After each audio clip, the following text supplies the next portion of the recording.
कि भारतीय जनता पार्टी इस बात पर अपनी पीठ थपथपा रही है कि देखो कुर्बानी देते थे वो ऐसा वो नहीं कर पाए।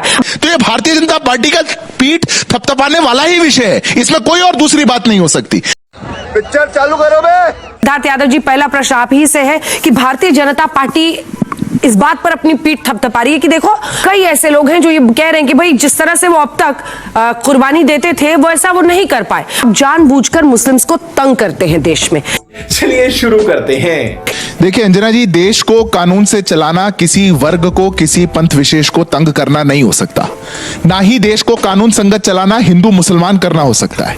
झूठ बोलो, बार बार झूठ बोलो कि इस देश के अंदर कानून के आधार पर जो अधिकार जिसको मिलने चाहिए वो अधिकार उसको मिलेंगे, क्या गलत है?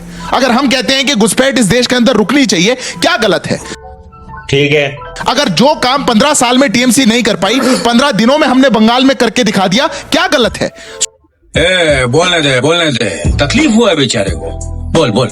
सुप्रीम कोर्ट कह दे और उसके बाद आप जमीन ना दे बांध बनाने के लिए, और भारतीय जनता पार्टी आते ही वो जमीन दे दे, तो ये भारतीय जनता पार्टी का पीठ थपथपाने वाला ही विषय है, इसमें कोई और दूसरी बात नहीं हो सकती। और अभी तो रुको, क्लाइमैक्स अभी बाकी है। भारतीय जनता पार्टी ने इस देश के अंदर 21वीं सदी की डेवलपमेंट पॉलिटिक्स को परिभाषित किया है, जो ना किसी दबाव में है, ना किसी पंथ विशेष की अपीजमेंट में है। वो देश के साथ खड़ी हुई, देश को आगे ले जाने वाली पॉलिटिक्स है। बंद करो, हाथ जोड़ के मैं मोदी साहब से गुजारिश करता हूँ।